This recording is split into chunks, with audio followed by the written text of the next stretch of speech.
কয়েক বছর ধরেই শিলিগুড়ি শহরতলি বা রাজগঞ্জ ব্লকের মধ্যে বিগ বাজেটের পুজো করে আসছে ফুলবাড়ি বটতলা দুর্গাপুজো কমিটি।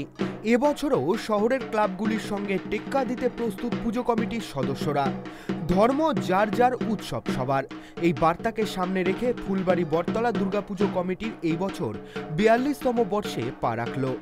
জাতি ধর্ম নির্বিশেষে মানুষজন অংশ নেন এই পুজোয়। এই পুজো কমিটির এবারের বিশেষ আকর্ষণ পুতুল নড়ে পুতুল চড়ে সুতোর টানে লড়াই করে, বিধির বাঁধন সুতোয় বাঁধা ছিড়বে সুতো মিছেই সাধা। মণ্ডপ তৈরিতে রয়েছেন মুর্শিদাবাদের শিল্পীরা, প্রতিমায় থাকছে কলকাতার কুমোরটুলির ছোঁয়া, পাশাপাশি আলোকসজ্জাতেও থাকছে বিশেষ চমক। একদিকে যেমন জেলার বিগ বাজেটের পুজোগুলির মধ্যে অন্যতম এই পুজো, তেমনি এই পুজো কমিটিতে রয়েছেন হিন্দু মুসলিম উভয় সম্প্রদায়ের মানুষ। সকলে মিলেই প্রতি বছর এই পুজোর আয়োজন করে থাকেন। এই দুর্গাপূজাটা শুরু থেকে এবং এখন পর্যন্ত হিন্দু মুসলিম সকলে মিলে আমরা একসাথে পূজাটা করছি। এবার ৪২তম বর্ষে আমাদের মূল আকর্ষণ পুতুল নাচ।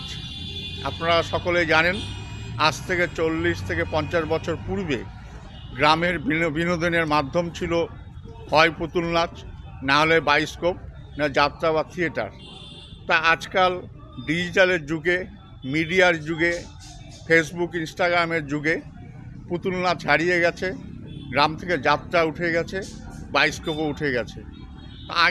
আগের মানুষরা কীভাবে বিনোদন করত, এই বিনোদনের মাধ্যমগুলো বর্তমান সমাজ, বর্তমান যুগের ছেলেমেয়েরা জানতেই পারে নাই যে আগে যে পুতুল নাচ হতো, পুতুল নাচ কী জিনিস।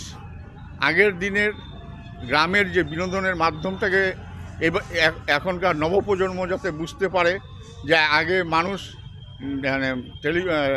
মোবাইল ছিল না, ইনস্টাগ্রাম ছিল না, মিডিয়া ছিল না, তা সত্ত্বেও মানুষ যে বিভিন্নভাবে বিনোদন করত, তার একটা মাধ্যম যে পুতুল নাচ। সেই পুতুল নাচটা বর্তমান সমাজকে তুলে ধরার জন্যই আমরা সমস্ত প্রাকৃতিক জিনিস দিয়ে, বাঁশ, কাঠ, লোহা, বেত, কাপড়, কাঠ, এইসব দিয়েই আমাদের পূজা মণ্ডপ সাজানো হচ্ছে। তো খুব ভালো লাগে। আমাদের এখানে জাতি ভেদ কোনো জিনিস নাই, আমরা সকলে মিলে আমরা এখানে পূজা করি।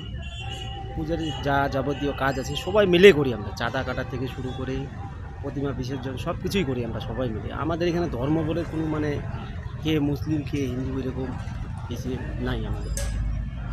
আর বিশেষ করে আমরা ফুলবাড়ি বটতলা দুর্গাপূজার জন্য আমরা যারা মুসলিম সম্প্রদায় আমাদের আশেপাশে যারা সবাই আগ্রহীত করে আছে যে কবে দুর্গাপূজা হবে, সবাই আসবে।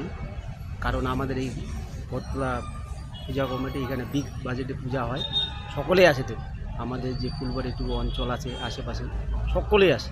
আমরা সবাই আগ্রহীত আছি যে হয়তো আর কিছুদিন বাকি আছে। তো আমরাও যেরকম ঈদের সময় আমরা কেনাকাটা করি, সেরকম আমরা দুর্গাপূজার সময় কেনাকাটা করি। প্রতি বছর জেলা এমনকি বাংলাদেশ থেকে সাধারণ মানুষ পাসপোর্ট করে ফুলবাড়ি সীমান্ত দিয়ে এপার বাংলায় আসেন এই পুজো দেখতে। প্রতি বছরই বিশেষ পুরস্কার পেয়ে থাকে ফুলবাড়ি বটতলা দুর্গাপুজো কমিটি। এবছরেও সেই চেষ্টায় চালিয়ে যাচ্ছেন উদ্যোক্তারা। গত বছর কর্মযোগ্য থিম করে তাক লাগিয়ে এবারেও থিমে অভিনবত্ব এনে জেলাবাসীকে নতুন কিছু উপহার দেওয়ার প্রয়াস চলছে জোর কদমে। ইতিমধ্যে শুরু হয়ে গিয়েছে মণ্ডপ তৈরির কাজ। প্রতিবারের ন্যায় এবারেও তাদের পুজো সাধারণ মানুষের নজর কাড়বে বলে আশাবাদী পুজো উদ্যোক্তারা। শিলিগুড়ি থেকে ঋষি চ্যাটার্জির রিপোর্ট, ট্রাইব টিভি বাংলা।